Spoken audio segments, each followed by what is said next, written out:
about ready to roll.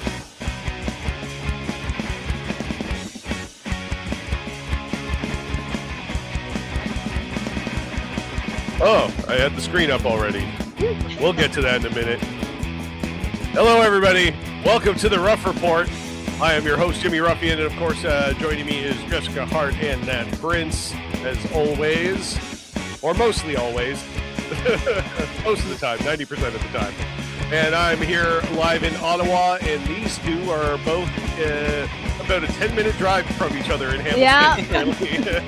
Yeah, I am in a secret basement bunker. The mountains. Yeah. All right. Nice fade out there. All right.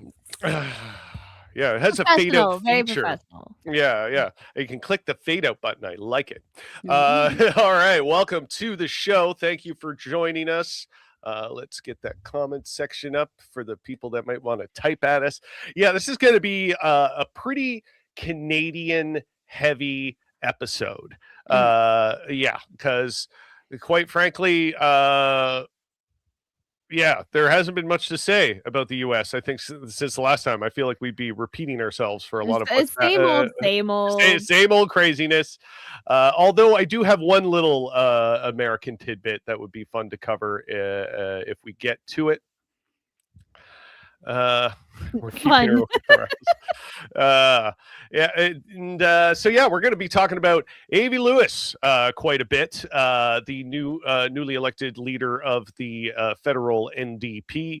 Quite frankly, so far everything I've heard from him, I'm pretty stoked on. I am mostly an NDP guy when it comes to electoralism in this country. I would sooner support the NDP more than any of the other parties, particularly as we're watching the Liberals go further and further right wing. Recently he tabled the motion to kind of just what?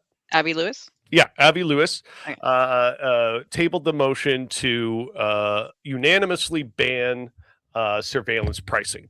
It wouldn't be a law yet. It would just be more of like a declaration that this is something that we're committing to. And it got rejected. And of course, he's coming out saying, I believe it's pronounced Avi. Is it? Okay. I was thinking because his name, because I think Avi is like a short form. That's just like a name. He goes by, his actual name's David. So I was thinking like David, Avi, I could be wrong. But Cherry and say I'm willing to be corrected. Yeah, I don't know. So Avi Lewis, if that is that is your real name. That is your real name. Yeah. So of course he posted that the Liberals shot it down, and the Liberals didn't like that phrasing, I guess, even though it is accurate, perfectly accurate phrasing. They were trying to make it sound like he was being deceptive and lying. Look, we don't like it that you are cozying up with fascists. So honestly, on the scales of things we don't like, you're gonna have to fucking deal with some shit. Yeah. And so when it comes to the fascism thing too, I did really want to pull up that guy's comment on my thread from the other day, because I think he deleted it because I turned on all comments and I combed through. Screenshot, Jimmy. I wish I did. God, I trust people too much to not delete their shit. If I find it, I'll post it for you. Yeah, it would be great to bring it up because he's like, using an ableist slur, you guys got to learn what fascism actually means. And I wanted to make it's still there. I'm going to screenshot. It's Avram David. So is it like a mixture of Avram and David? Like, where does the Avi come from? I'm so curious now.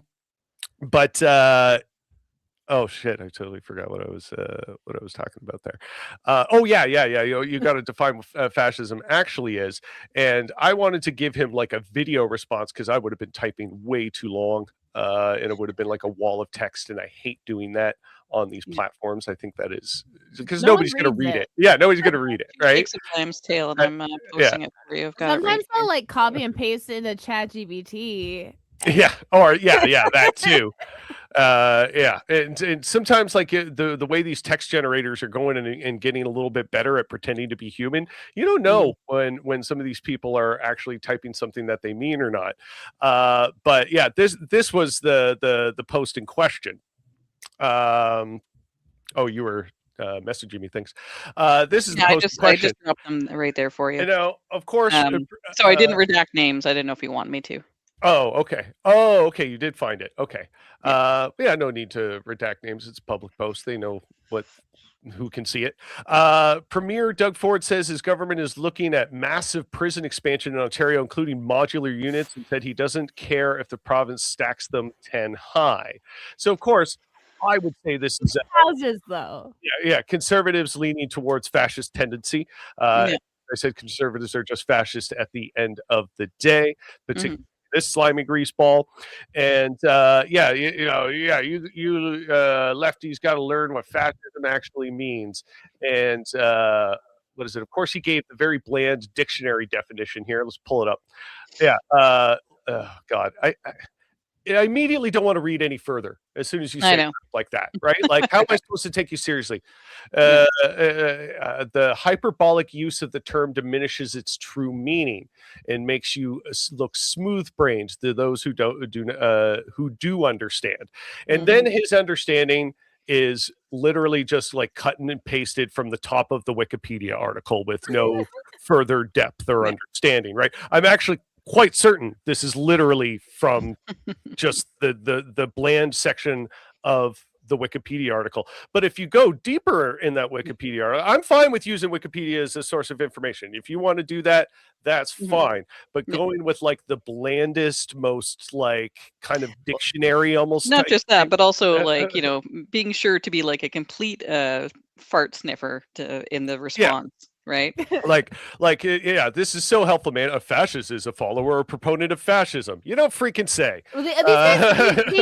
Their term of fascism is like after the fascist action. Like they have to like do the fascism for a few years, try it out, and then they're a fascist. It's not they're doing these fascist. They're trying to do these fascist things because they're already fascist. They just get that mixed up. And so like and Nat got into pointing out the obvious, like is it this clear definition is something that just happens, like boom, we're fascist, or is it a process? And yeah, that's an extremely valid point, because if you read further down on the fascism article in Wikipedia, it would get into explaining that, like such as, other people that have written extensively on the subject. There is the famous 14 tenets of fascism. And, the theory goes, if you fulfill even like a quarter of them, you can de facto be a fascist.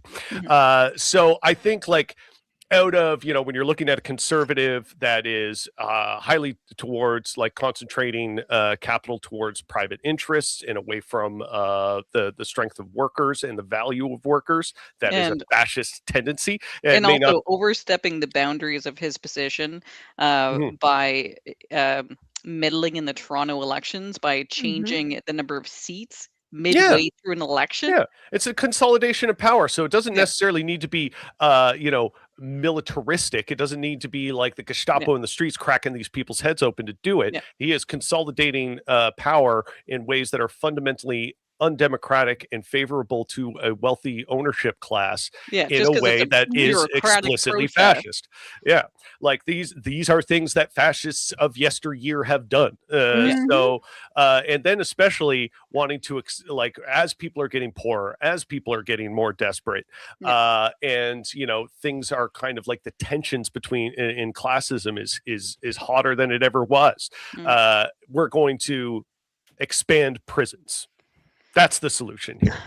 That is fascistic. If you wanted to actually, help people rather than, persecute them, round them up, and keep them in jail, you would be spending your money on a lot of other different things. Especially because, like, or our money, rather. We don't need to imagine it. We already know from real-world examples that. Oh, sorry.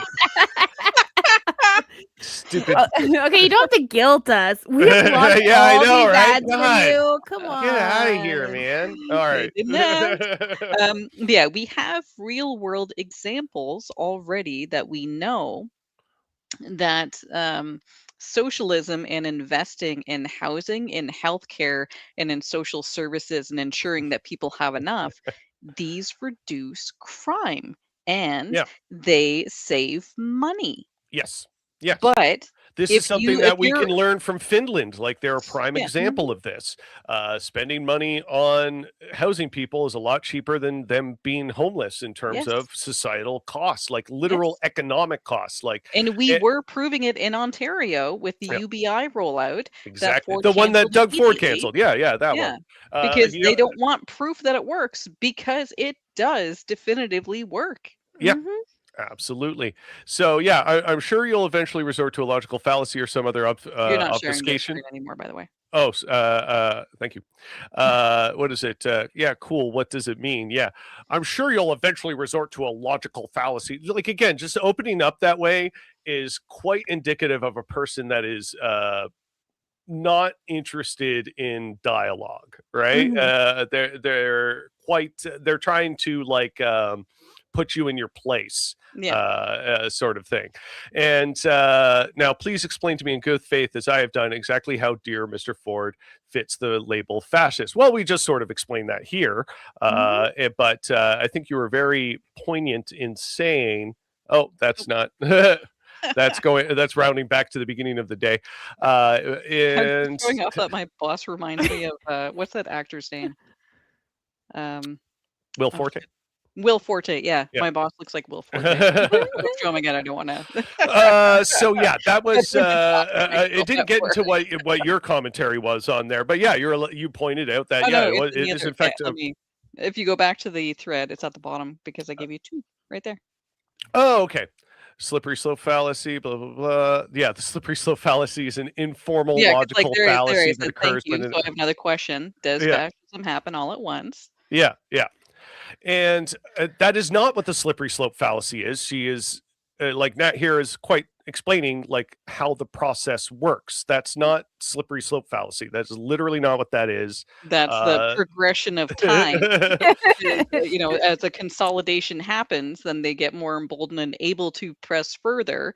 If fascism doesn't start as like, "Hi, I'm the new Hitler. You should vote for me." And people are like, "What? We just had Obama and everything's great. We're obviously not going to vote for Hitler." So it's interesting that you won't answer the question, how does Doug Ford fit the fascist mold?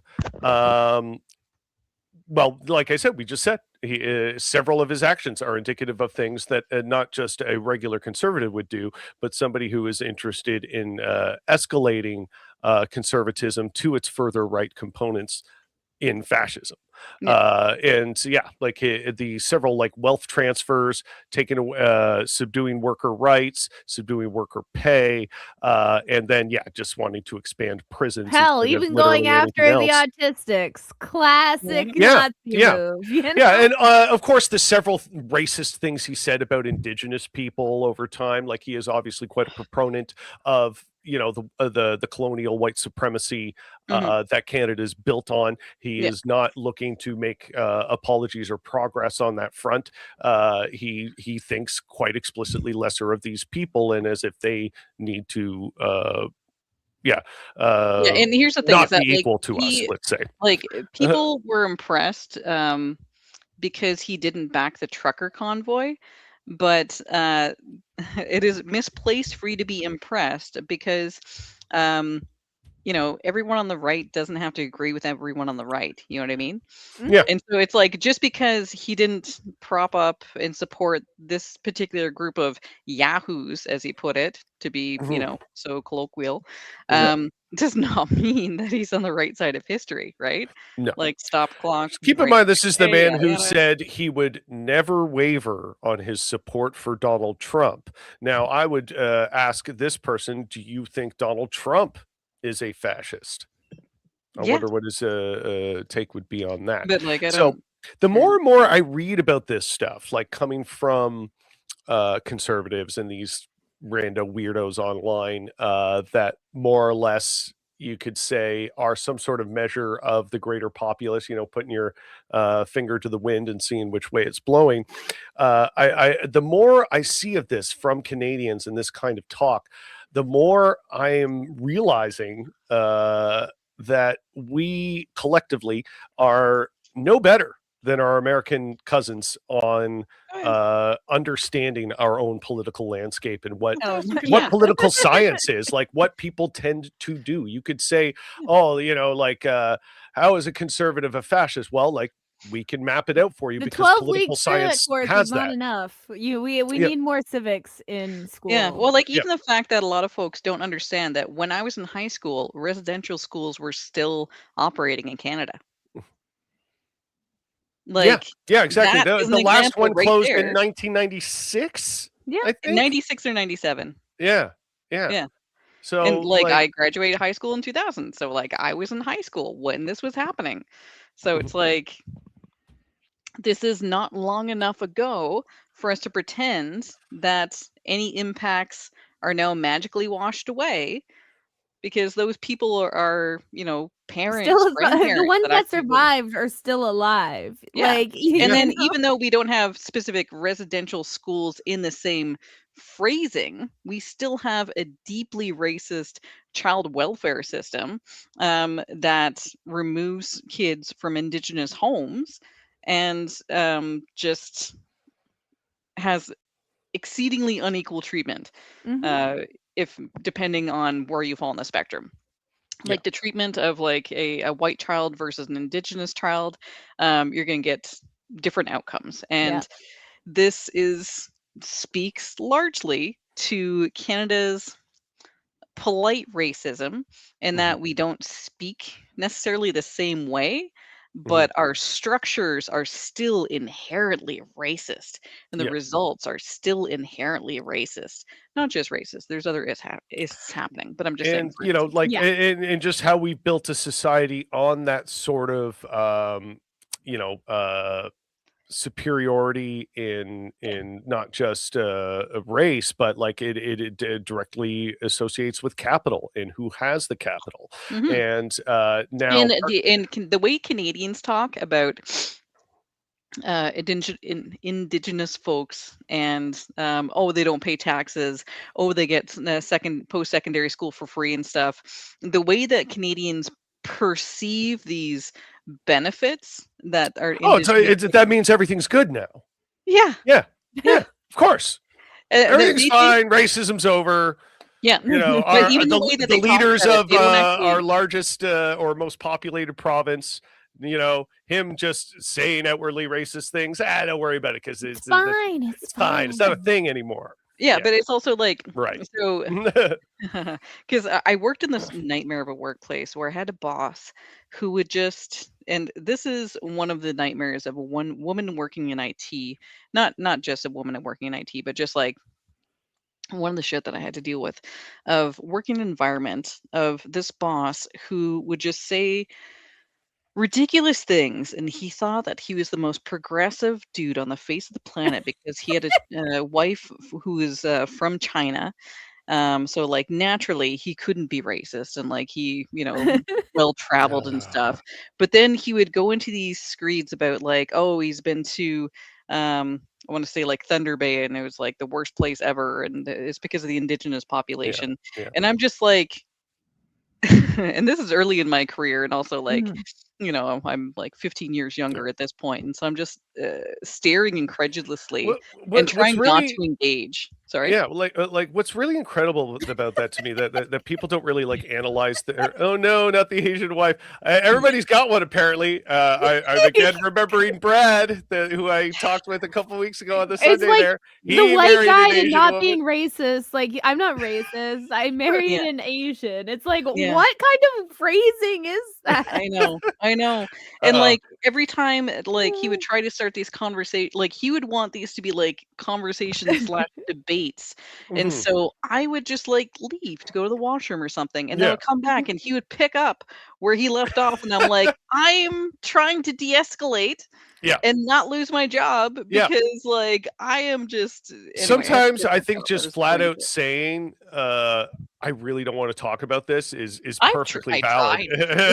Like, wow. But it was if you lay it out that flat out and they're still pushing, they're being a dick. Yeah. Oh, he was a dick. But here's the thing: is that like every time someone left the room, he'd be talking shit about someone. So like it wasn't only specifically directed to me. Yeah.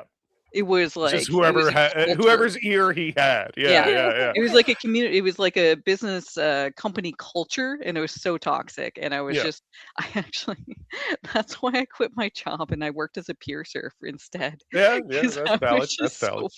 But like, what gets me about what he was saying about the indigenous, like, oh, I've been to Thunder Bay and it was just the worst place because of the indigenous population. It's like, hey, I wonder how well they would be doing without all the white people there, because I'm pretty sure these people survived on this land for thousands of years without us being there. But ever since we arrived, suddenly they're kind of having a bad time. Also, nobody wants to reflect on that, you know? Well, when it comes to Thunder Bay, like there's the reservations around it, and they don't actually have high schools.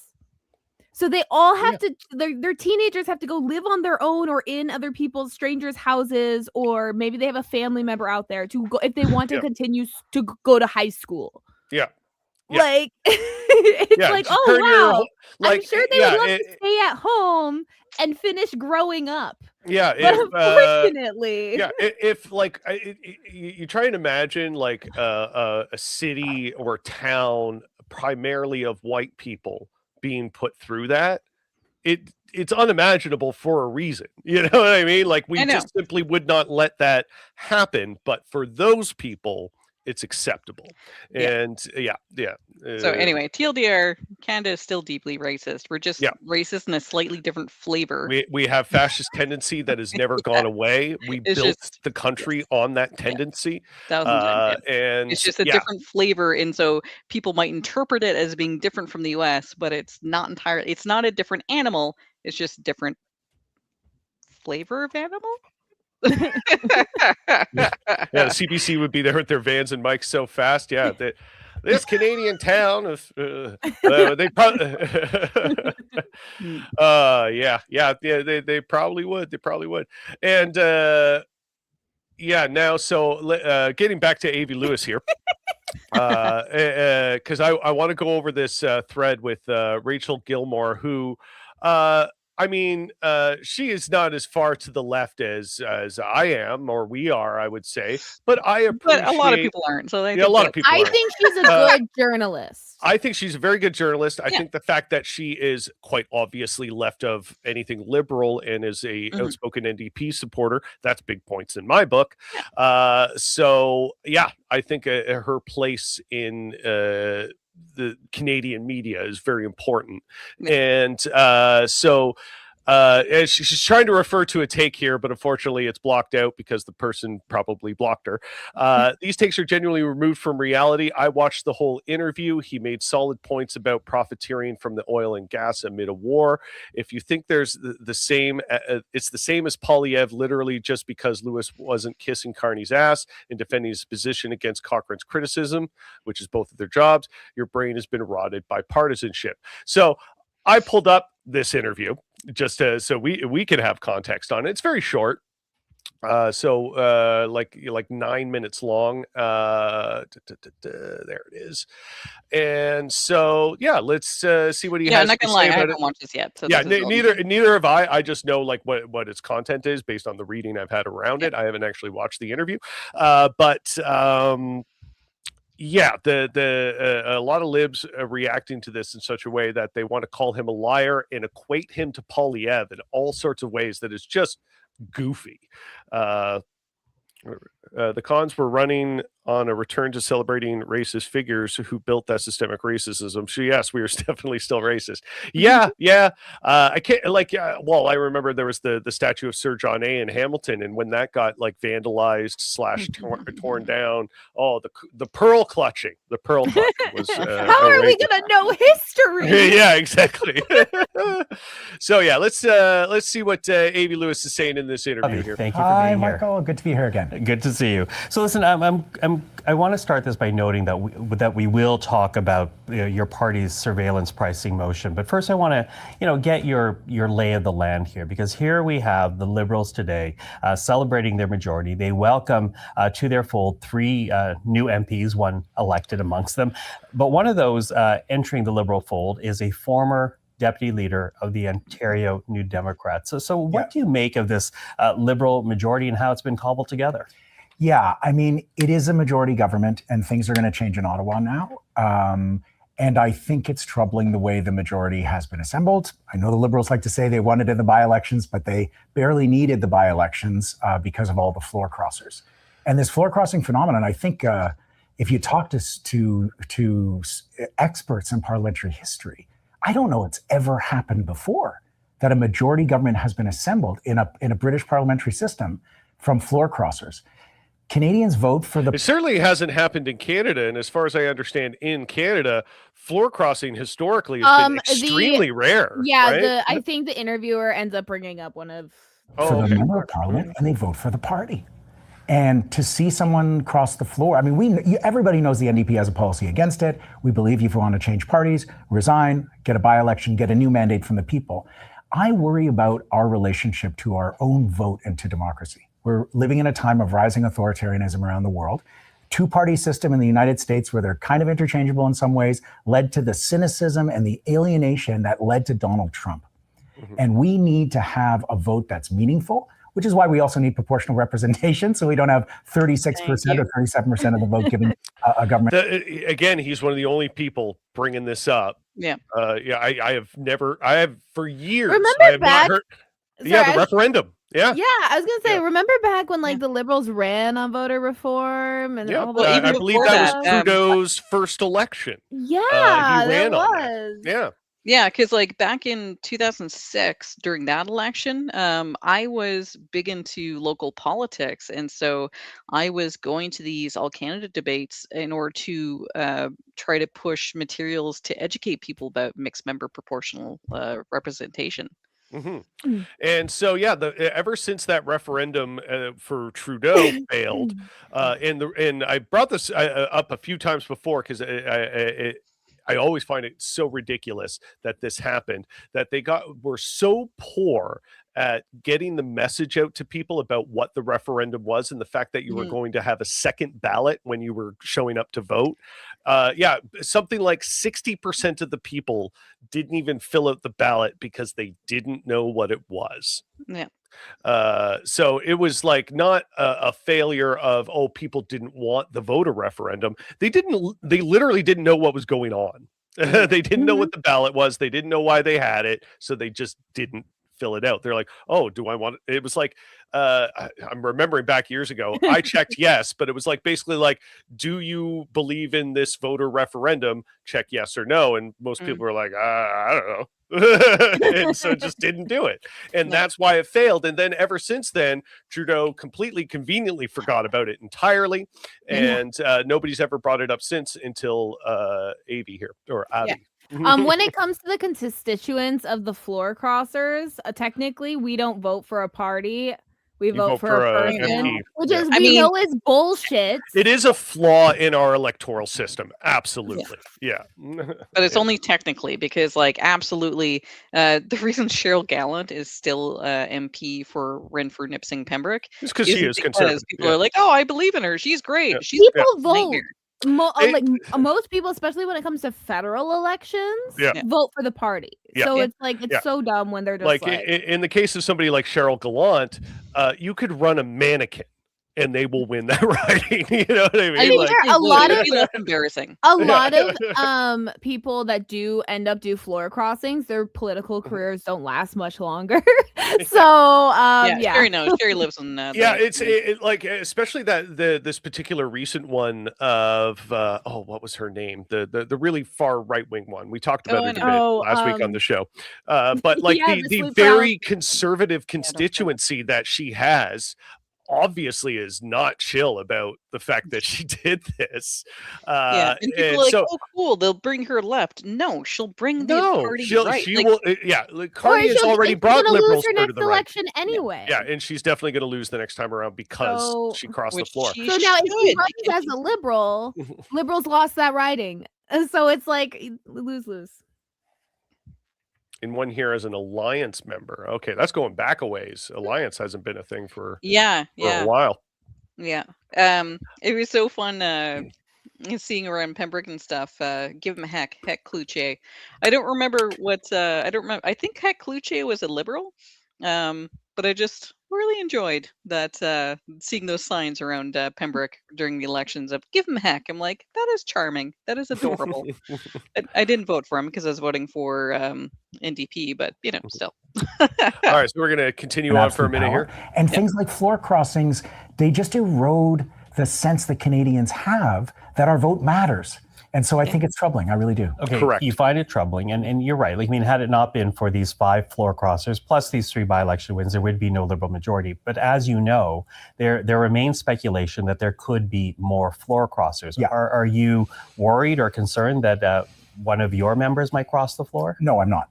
But I don't think anybody sees it coming when it comes. But we're a very small caucus. We meet in a minivan or whatever. Fill in here. I'm not going to go for Don Davies' press gallery speech level of comedy here. But yes, we're a small, intimate gathering.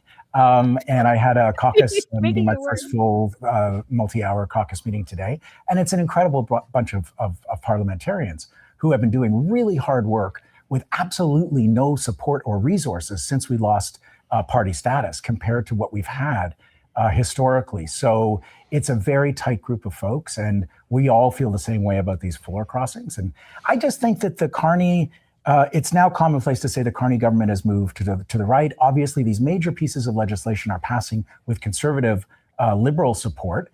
And so even the majority might not look that different when you think about the major piece of legislation that Prime Minister Carney has passed with the Conservatives. But now that you have a social conservative like Marilyn Gladue in a party with Dolly Begum, I just don't know what it means to be a Liberal anymore. And I think for the NDP, this is a moment for us to say to Canadians, we are the progressive party. We're the party of the left. You can count on us to stand up against the corporate oligopolies that sit astride our economy like an octopus and gouge us at the supermarket and at the gas pump. And we're the ones who are going to be fighting back for working class Canadians. And that liberal monolithic party that spans the whole political spectrum, it seems to work for the powerful, not the many. And so for us, it's clarifying. Okay, and he's saying everything I've wanted a Canadian politician to say for years. Like he hit every single note there. Like I have no notes. To that. My note is on wait, pause for a sec. Go to Sherry's second to last. Oh my god, all the stories.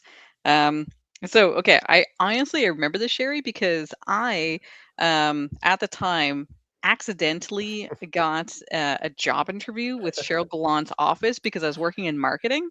I'm going to be right back in a sec. So yeah, it's okay. I'll regale him later.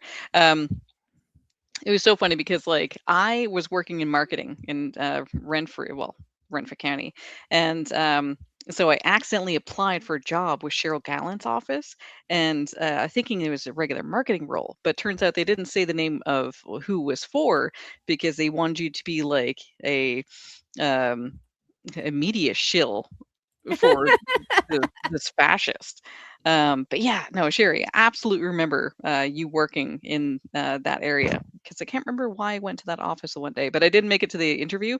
I got drunk with friends in Ottawa the night before, and I didn't make it back in time, which I totally stand by my life choices. They're definitely the right one. Nice. Yeah, sure. Just saying that particular flavor of right wing has always been clown show. Agreed. One shot. I've realized more and more that voting Liberal is voting for status quo. Yeah, that means you're voting for systemic racism, broken systems, corporate lobbyists, never voting. Yeah, thank you. One shot. Yeah, absolutely. I mean, there was a brief time, I'm going to call it like 2005-ish, where it felt like the Liberals were super left because they brought in marriage equality. so that same-sex couples could get married. But they kind of peaked with that. Yeah. It's like, I mean, that wasn't the end of the work. You still got to keep going. It's easy to be like, in favor of those socially progressive things, but the It wasn't one thing in 2005. Somehow, like I remember most people, even in 2005, though, as far as electoralism, like the voter base goes, you would talk to any person, even conservative people for the most part, and go, like, should gay people get married? And they're like, yeah, I don't even know why we still have a problem with this. Because back then you had the progressive conservatives. Yeah. So, See, well, I feel like people weren't propagandized to hate as much as they are now. Differently, they were propagandized differently, but different intensity, I guess. Yeah, I think that was like socially liberal, fiscally conservative, but they always voted fiscally conservative. But honestly, I was still with my ex-husband in 2007 and got into a spirited debate with my mother around 2005 about gay marriage. And it's only when I separated from my ex-husband and started dating my ex-wife that it actually came that my mother's like, oh, ploppers. And I'm just like, yeah, I'm talking about my rights and shit. Yeah, it wasn't some theoretical thing in the class for some wasn't. mysterious Some people out there. never learn until it personally affects them. Until it's right in their lap.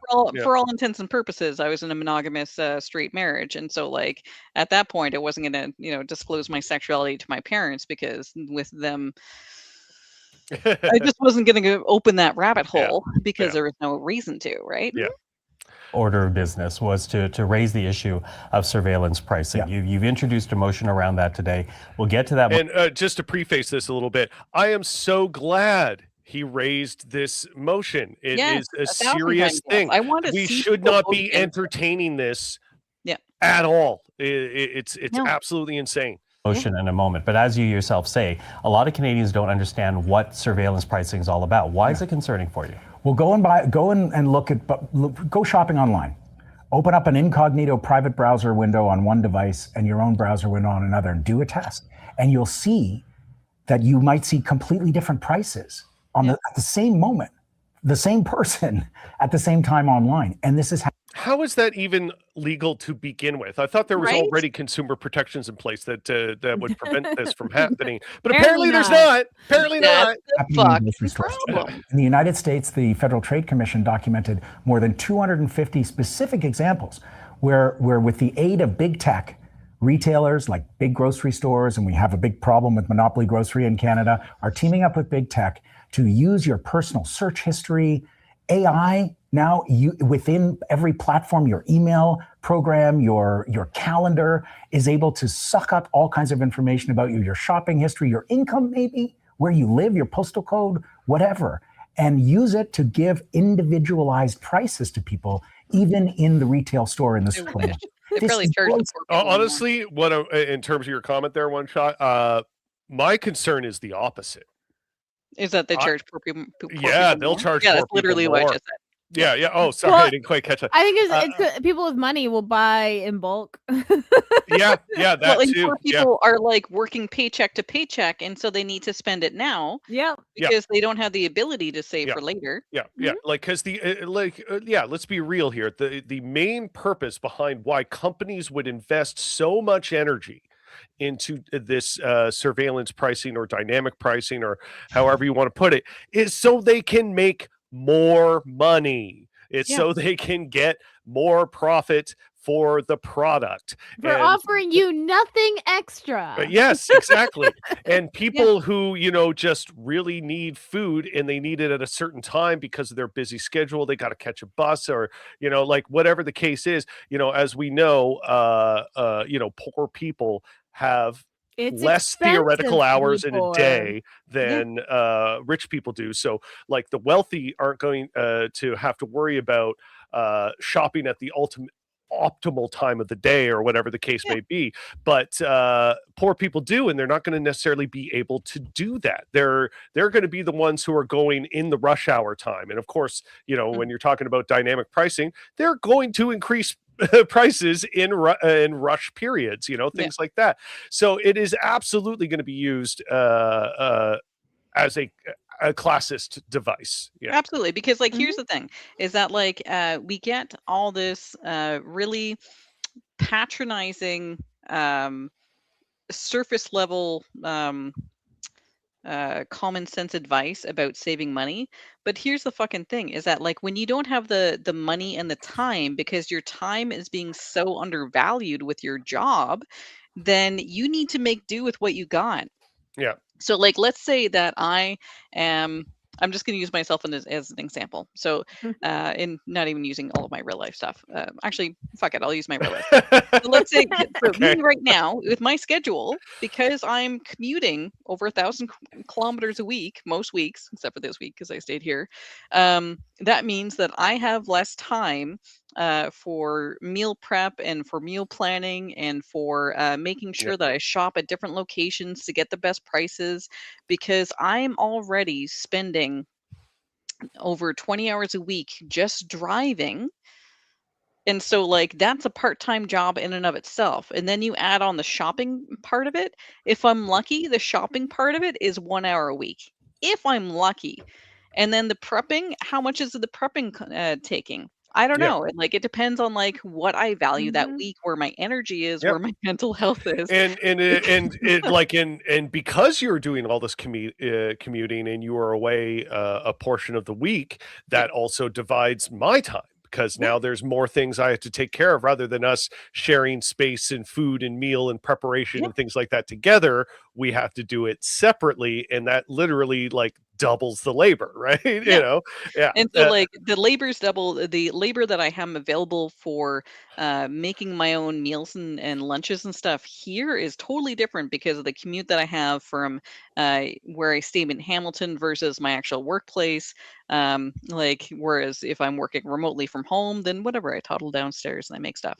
And so like the realities of like these different kinds of things, if you are trying to be, you know, a savvy economist trying to advise people, you need to take their material realities as the driver of like any decisions that they have to make. Yeah. You can't just say that like, oh, well, you know, if you spend 3 hours on Sunday doing all this for a week, then you're done. That relies on a lot of things, like what are the responsibilities on Sunday? Are they just trying to keep from killing themselves on Sunday? Are they just like doing it like just to emotionally recover from what the rest of the week was, right? Well, I was gonna say just I was just gonna say therapists need to like keep in mind the same thing when they're giving like mental health advice. Well, that's the thing. Like, what is it? I think it was Carl Jung who did a lot of writing or talking on that. Like, not just like people's like psychological condition and people's mental health isn't like an isolated vacuum. It has a lot to do with the outside world and the material conditions of the world. It's not like you can't brain hack your way out of poverty, you know. The stress and the cortisol manifest. Exactly. Picking up where the video was left off there. Unfair. It's super creepy. It's surveillance pricing, and it should be, if it's not already against the law, it must be against the law. And we've called on the Carney government to ban the practice. Which is your motion that came up today. And it was shut down today by the Liberals. We asked for unanimous consent on that. But they say they are looking into it without necessarily supporting your bill. They say they're looking into what they call algorithmic pricing. The same thing. Lots of different names for it. And I've seen. Maybe I'll pull up the article on it, but I've read like what the report is. They started a report about a year ago, and from what I read, it did not make me feel optimistic. It was basically like they were trying to take a very balanced approach and like listening to all sides, including the people of the inside the industry or whatever. And they were like, there could be benefits and efficiencies that we need to consider, and that's where me and like I think anybody that thinks like this, including Mr. Lewis here, go, no, just ban it. Like, why are we having this conversation? It's obviously going to be bad for us. Why are we entertaining this? Well, the possible benefits, like it's benefits for who? The possible benefits of wielding the One Ring, right? Like literally the only person who benefits. I think literally the only person who benefits is the one extracting wealth from the working class. Yeah. That's literally the only one. And that's benefit. who they're, and honestly, like that is the wink, right? Oh, there's possible benefits, right? And it's like, yeah, exactly. They know who they're talking to when they say that. In that case, you can fuck yourself. Yeah, thinking about what's happening. You are being spied on. We know our devices are listening to us, are spying on us. You have a conversation with a friend about going to Mexico. You go to your Instagram, suddenly it's selling you trips to Mexico. How do we think this? We know this is happening, right? It should not be used to further price gouge from Canadians, especially when we're already suffering from a cost of living emergency. The Minister Solomon, the Minister of AI, literally said it wasn't his department. I don't know what his department is then, because AI is... Okay, apparently the response to this that I've seen the people in the threads talking about is that, apparently he's saying it's like a competition bureau problem. Oh, me, like Minister of AI or whatever his freaking title is.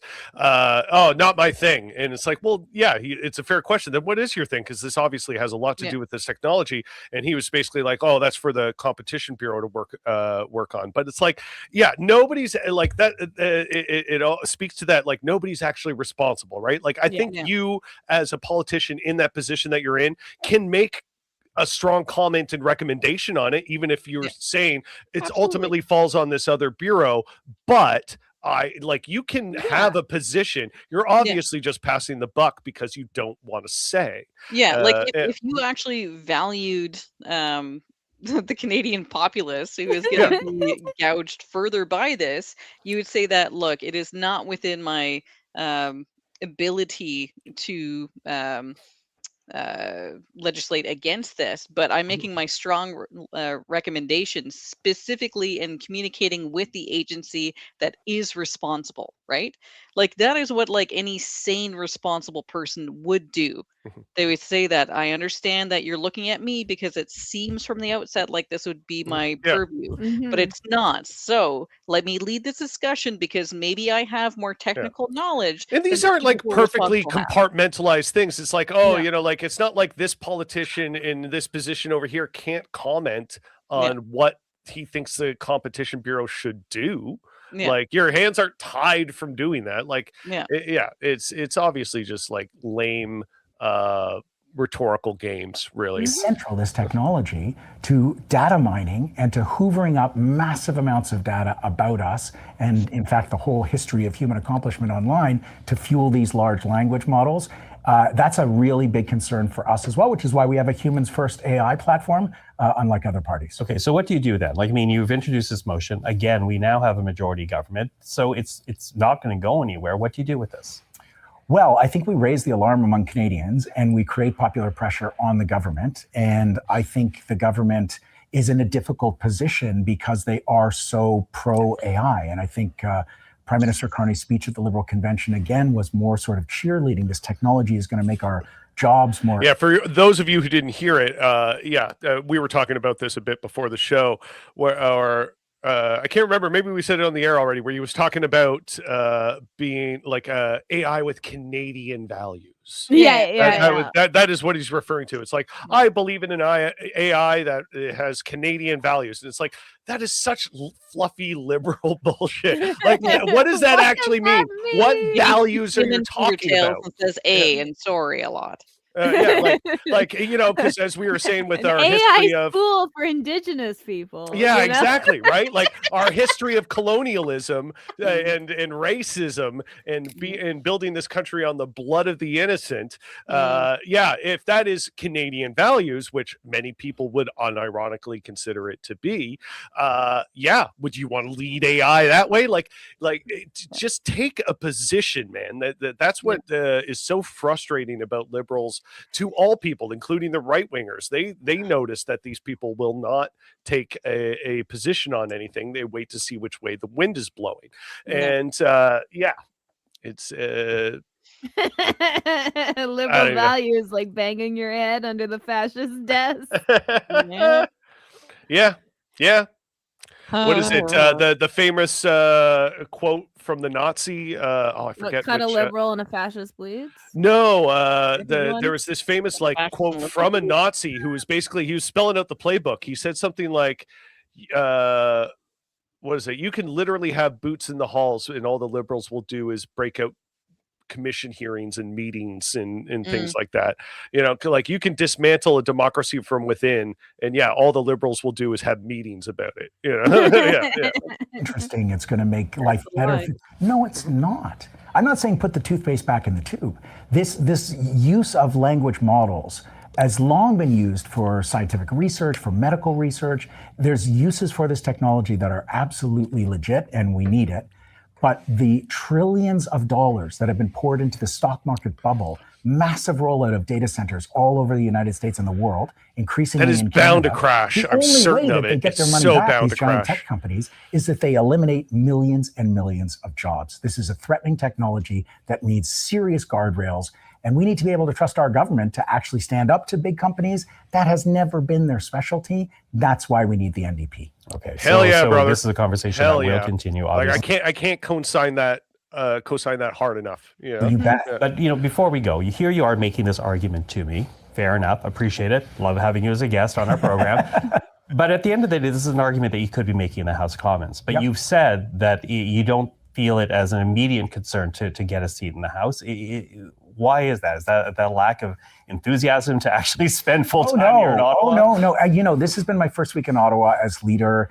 I've been in and out of the West Block, and walking the halls of power is a humbling thing. You feel it in your body, in your sense of purpose as a human being. Holy moly, this is real. This is really happening. This is where decisions get made that affect the daily lives of Canadians from coast to coast to coast. I'm eager to get in here. But we have a party that has some significant challenges. We're at the bottom of the electoral cycle, and we're still coming back. And the leadership campaign was an extraordinary experience of seeing the momentum and the excitement at our base. We raised a whole bunch of money in the leadership. We got a bunch more money to raise. And I'm excited to tour the country, not as a candidate, but as the leader, to spend time in people's lives in Canada, in rural communities, in the suburbs, where people are working harder and harder, finding it impossible to get by, and talking to Canadians about what we need to do to make this country work again. Okay, you're a former broadcaster. You'll appreciate when I say to you I have less than a minute. Okay. But you are meeting the Prime Minister tomorrow.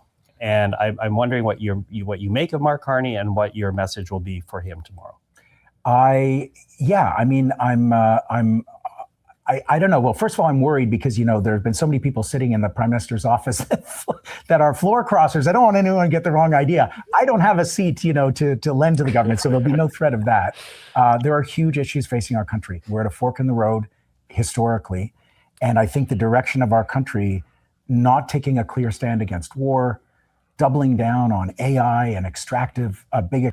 I mean, I could always argue that, like, politically speaking, every country all the time is facing forks in the road, but this is quite an exemplary one. We're at a big moment here when it comes to every country worldwide right now, trying to figure out how they deal with this technology, because to a certain extent, it is not going to simply go away.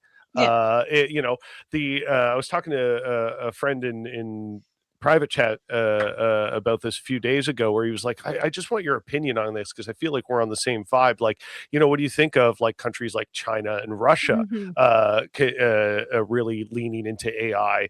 And and it goes to show that, like, even if in the private sector, say the stock market bubble that we're seeing with AI completely crashes and burns, governments are going to still keep being very interested in it, because it becomes a question of national defense and like cybersecurity and all sorts of things. So they have to a certain extent, be aware of this now that the potential weapon exists. It has to be something they're conscientious of. Well, like, that's the thing, is that, like, as he was saying, like, there are going to continue to be some legitimate uses, and we're like 30 years past the internet. So if by this point, if no governments are prepared to start to make informed decisions about AI based on the ways that we've shit the fucking bed about regulating literally anything else. Yeah.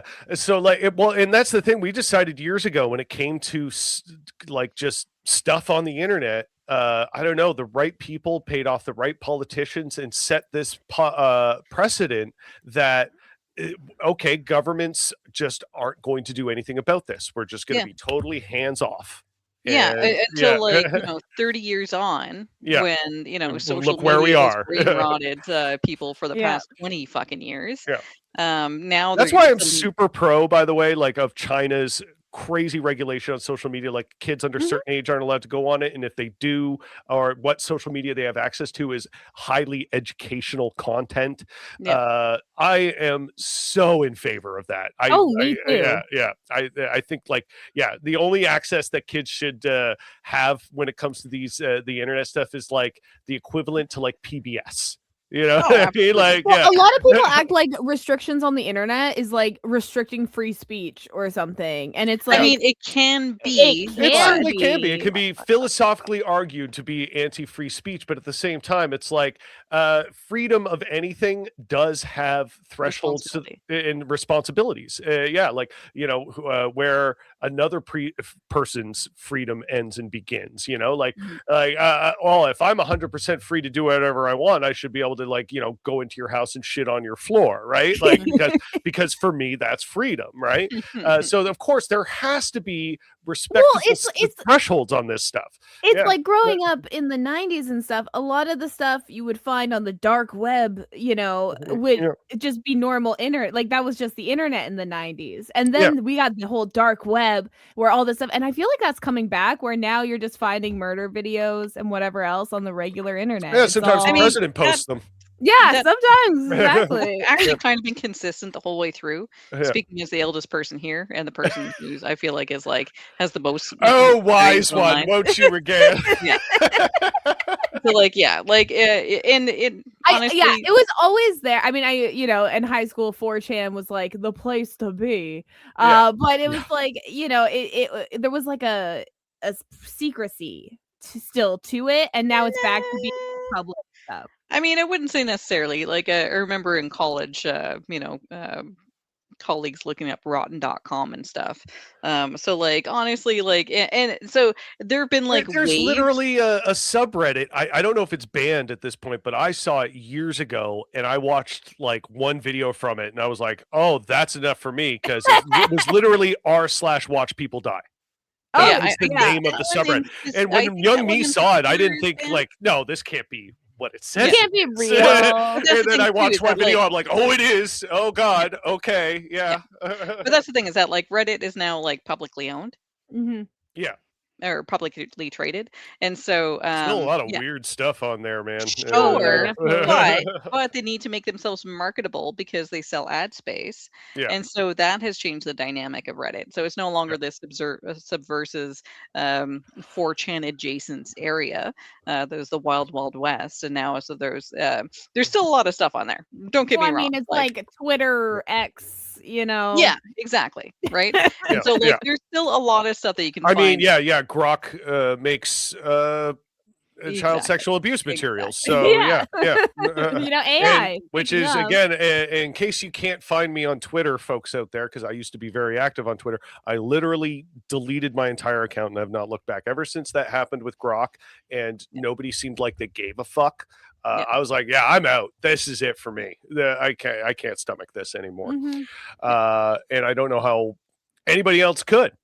But yeah, so in reaction to this video and this conversation of NDP leader Avi Lewis, here is the Maple Mike, who has nearly 10,000 followers on Threads, and Threads doesn't have a lot of people with a follower count that high. It's a little bit like evenly distributed. You'll notice people that only have like maybe a couple hundred followers on there, like I do, get like massive attention from sometimes much bigger accounts in massive figures.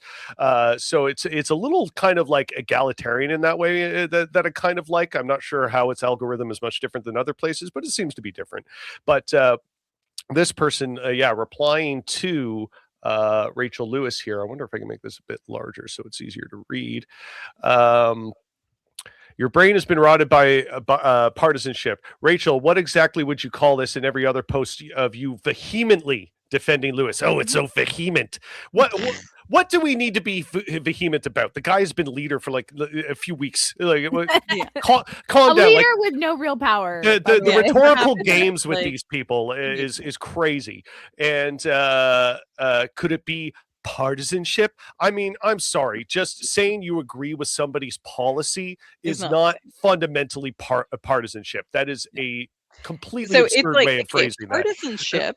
To give an analogy, partisanship is if I say that I just saw a legitimate video, not an AI video, like legitimate live stream of Avi Lewis. Punching a puppy in the face, but honestly, I still support his policies. That is partisan, right? Yeah. Whereas if I'm just like, Avi Lewis says a lot of things that I agree with, and like I agree with his political vision, then that's not partisan. That's just me agreeing with him. Partisan is when it goes beyond your values and you're still shilling for them. So of course, I had to chirp at this person a little bit because I thought what their response there, and I say this as someone who has criticized Carney on a few occasions. Oh, a few occasions. Oh, what? How? The spine on you. Look at you go. I like you and I like your content, but this seems hypocritical. Shut up. How? And also, she does respond to this. Rachel does respond to this and say, she's like, I've never been very shy about being an NDP supporter and being left of liberal to the point that I would prefer an NDP candidate. She's like, I'm not being hypocritical here. Like, what are you talking about? Yeah. And I said, if believing in something good is partisan in your mind, you're a typical liberal. And like we just said, it's about policy, not party, right? Yeah. What is it? Jagmeet Singh lost a lot of support because of his lack of stronger policy, right? Sherry, I just want to say I said that in the pre-show. That is remarkably similar to the outsized hate campaign toward Hassan Piker. She literally did say that. Exactly. And so there does seem to be something if you remember, I think Taylor Lorenz wrote a piece for Wired back in August about how there was a dark money liberal Democrat financing campaign that was basically like they were reaching out to all these influencers that were like, hey, you kind of seem to be a Democrat-minded person and you have a large reach on TikTok. How would you like to earn $8,000 a month? But you can't tell anybody you're part of this program. You have to toe 100% of the party line all the time. And if you do like crossover content with other creators, it has to be other people within our network. And some people did sign on to this. It was kind of a scandal as far as Democrats go. And it's like, for as much as there's dark money and influence in right-wing politics, they still allow people to not toe the line 100% of the time, right? Yeah. Which is different from saying that like people showing up at the protest are all paid protesters. Like, oh yeah, that's a completely different thing. Same thing. Yeah, and not only that, like as far as I could tell, like the nature of this article and how this was going on is Democrats are fairly new to trying to do this influencer thing. They're historically not very good at it. Like their information and their information channels and how they're used to communicating with people is through like mainstream news and more, I guess you could say, traditional ways of getting the message out. And they've been slacking on the internet. So they're kind of new to this whole thing, that spectrum of politics, and they don't seem to know what they're doing. Yeah. Part of that, remember Hillary Clinton's Vine things? Oh my god! Like during her campaign. Oh yeah.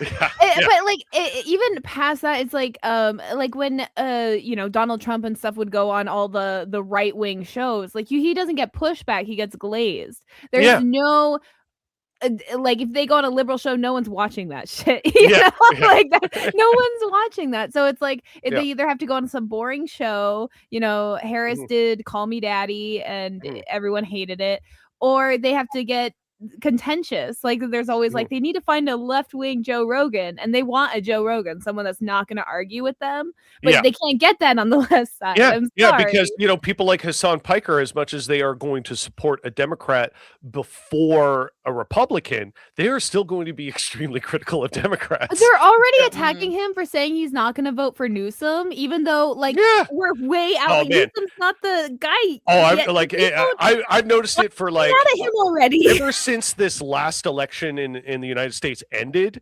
the Democrats like almost immediately decided Newsom was their guy, and they've been pushing him ever since. Like the way the liberal establishment there has been putting Newsom as the guy, they've been hammering this note. And that's why they're attacking Hassan, because Hassan's like, no, thank you. They really want him to be the guy, and literally every person on the left is like, fucking. And now they just Streisand affected Hassan, like all this shit about Hassan. Oh yeah, like it's now, making him bigger. It's just making him bigger. And he's getting blazed on Fox News. Like Jesse Waters literally did like a thing and was like, you know what? Let him help other politicians. Let him do his thing. Like if that's he's good looking. Just let him whatever.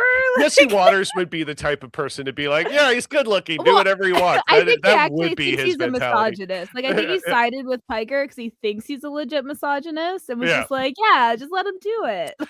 Well, and he just has Piker has a very masculine appearance. He is a masculine archetype, so to speak, right? I never said believing as something good is partisan. Of course you didn't. I wasn't quoting you, you fucking idiot. That's just you making up a narrative so that you seem righteous. Meanwhile, she just said that to me. Behold the irony. What I implied was every single one of her posts is partisan. Complaining about people criticizing Lewis is the same thing as liberals complaining about people who criticize Carney. No, it's not, because it depends on what the fuck you're talking about. Like, what is the subject? Also, this power structure too. Like, I'm gonna look at people criticizing Carney versus people that are criticizing Lewis a little bit differently. Yeah, because one's the leader of the country. And one obviously has a lot more power than the other. Yeah, absolutely. And so it seems many NDP supporters believe that Lewis can do no wrong. He's been leader for a couple weeks, and one of his positions has been stuff we've been asking for. So yeah, we're kind of fans right now. Of course we are. What are we going to say? Oh, God, it's so Harris stupid. Even had it. Remember when Harris, Biden dropped out and Harris got, and everyone's like, yeah, even though she wasn't even giving us anything, all the Democrats are just like, yeah, it's not. I mean, and to me, my reaction when that happened was after watching that first debate with Biden and Trump, and just watching two brain rotted old decrepit men. You can't even hold your golf clubs.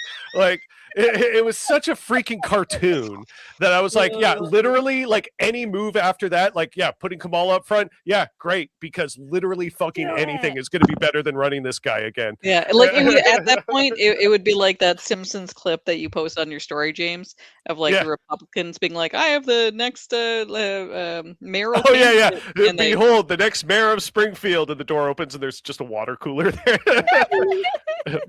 What did it say? Yeah, that was basically Kamala Harris. So she's so the exact same thing that they accuse the liberals do with Carney. No, it is not the exact same, because the things that Carney is doing is right-wing shit that if a conservative was doing it, you would be critical of it. Hence the term partisanship, you fucking disingenuous. Anyway, and so I was like, she is correct to say your criticisms are poor. The details and context matter, and simply calling it partisan to dismiss the legitimacy of it is purposely deceptive. And talk about crafting a narrative, quite ironic and hypocritical, wouldn't you say? And she's like, I'm not behaving in any way. I am simply expressing my opinion. Again, rhetorical games. She's just playing. She is not getting to the heart of the issue. She's not talking about what policy points are we disagreeing on. No, she's just trying to stay in the vague realm of rhetorical games. And this is what a lot of these fucking liberals online do. It's such bullshit. You should know how to spot it and know how to call it out. Yeah, and that's part of my really fervent belief that we need to stop telling people that their opinions are valid. Yeah.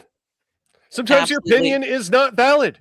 No, just having a thought. I've had completely invalid opinions before. And you know what I do when it kind of like stings my pride a little bit when I realize my opinion on something is invalid? I try and make it valid. I try and get more informed. I try and do better in the future so I can be valid, so I don't feel like a little foolish person anymore. I try and remain curious and pursue that curiosity. Some people just stay in that spot.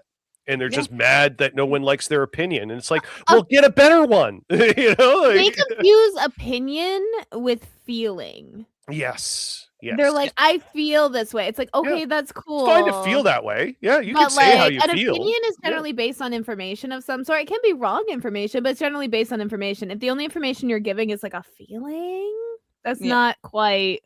It's not valid and at like all. if you feel aggrieved, because someone called you out on something damaging you did, then that is on you to sit with your discomfort.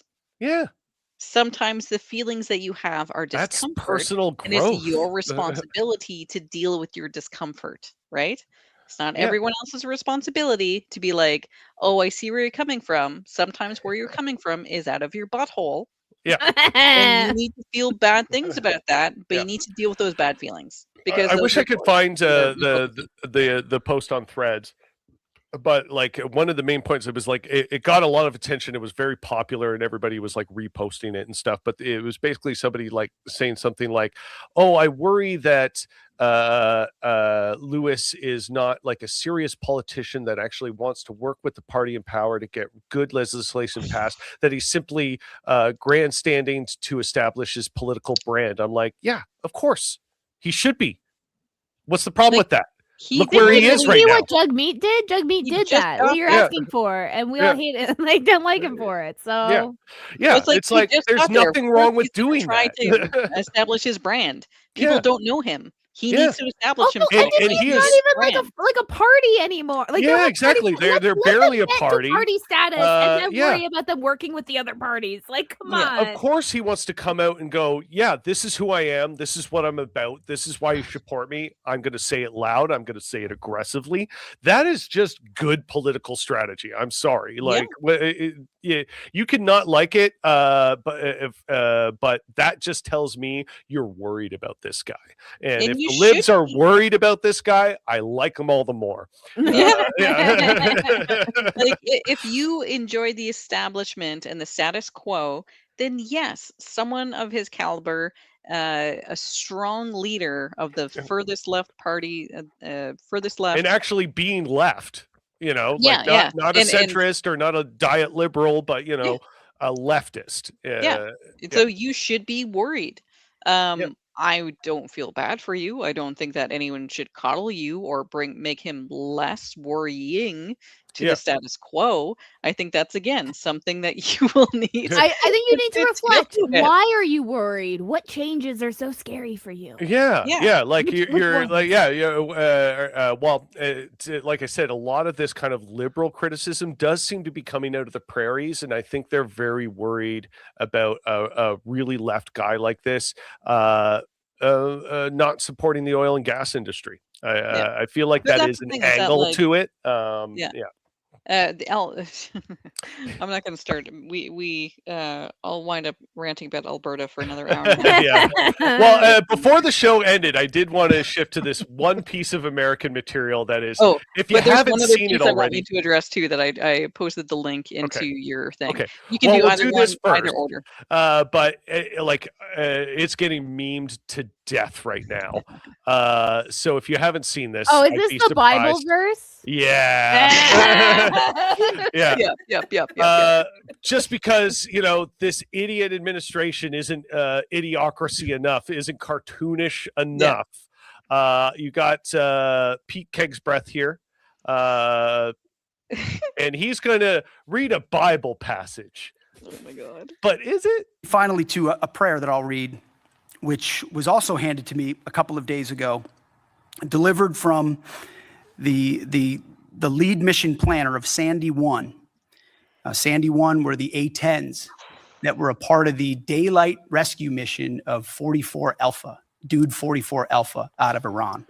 And if you know anything about Sandies, their job is to bring those A-10s and put them in between the enemy and that down pilot. And so their job is to literally sacrifice themselves for someone else. And in Iran, in contested territory, that's exactly what they did. So this prayer was recited by Sandy 1, which is one of the Sandies, to all Sandies, all those A-10 crews, prior to all CSAR missions, but especially this CSAR mission that happened in real time. They call it CSAR 2517, which I think is okay. So he knows it's not actually a Bible verse. That's good to know. But, I'm so uncomfortable. They call it. I am just like I want to implode of secondhand embarrassment right now. Yeah. Like in fact, I would say him already knowing it's not a Bible verse, not knowing what its origin is, and just boosting it as this thing. Oh, this is this thing this battalion does or whatever. Yeah, like it's so cool. You guys got to hear it. Yeah, like did you think they made it up? 2517. Probably. So the prayer is CSAR 2517, and it reads, and pray with me, please. Pray with me. The path of the downed aviator is beset on all sides. So he changed the word aviator to fit, by the iniquities of the selfish and the tyranny of evil men. Do you Blessed recognize is he this, who, in the name of camaraderie and duty, I know. shepherd the lost through That's the valley why of I'm trying darkness. to implode myself. He is truly his brother's keeper and the finder of lost children. And I will strike down upon thee with great vengeance and furious anger those who attempt to capture and destroy my brother. And you will know my call sign is Sandy 1 when I lay my vengeance upon thee. So yeah, that's just a vague twist on Samuel L. Jackson's character's speech from Pulp Fiction, and even his character in that movie says, "Yeah, it's like I don't think it means anything. I just thought it was some cold shit to say to a motherfucker before you blow his brains out or something like that." So even in the context of where it comes from, it doesn't make much sense. It's just supposed to sound like something that's very. But does he look like a bitch? Say what again? Oh my god. Yeah, okay. So there was a lot of people putting that back to back, and it syncs up. It is like word for word the same thing, aside from adding like the name of that battalion or whatever. I wonder, like, was this like a ChatGPT thing, or was it like an intern that was being funny? The fact that like no one, including him, seemed to know it came from Pulp Fiction. Like, I don't think they knew that this was the reference. Maybe the people that started saying this prayer, like in their little group in the military, maybe they knew the origin. I don't even just think thought it was a fun thing to do. But yeah, maybe that's just a made up backstory, so you could say this on stage. I'm pretty sure it's made up backstory. All of this sounds made up. They're like, we can't find an actual Bible verse. Do we have like anything else? Oh man. Okay, we so need what? To pray at some point in this. Go to your Facebook messages. It's the last link that I sent you. Okay. It relates back to the AI bubble.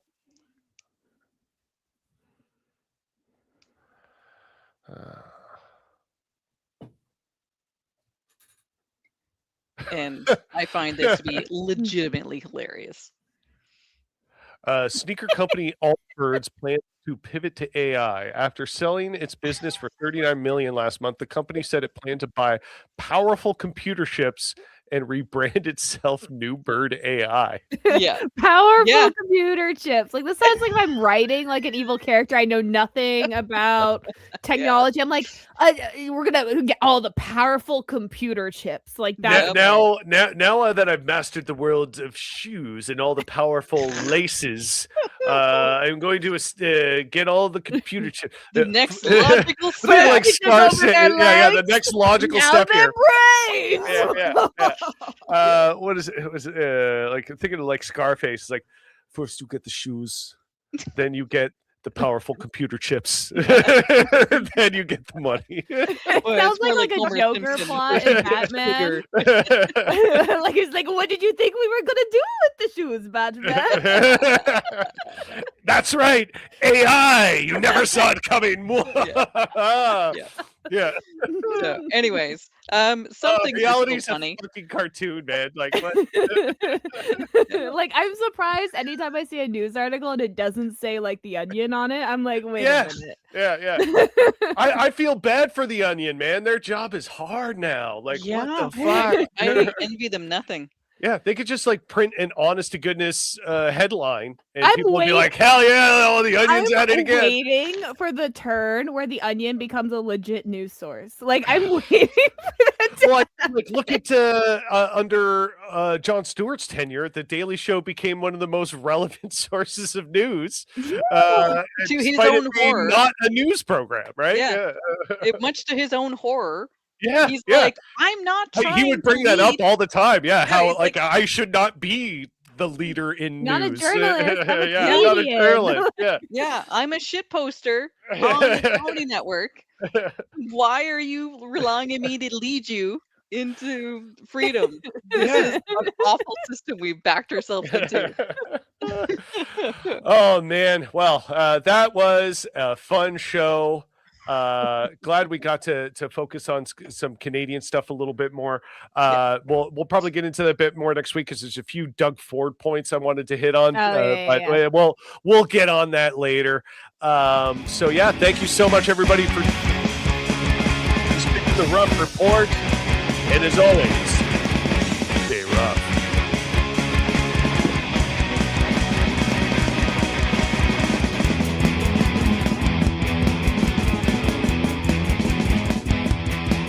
Ha ha!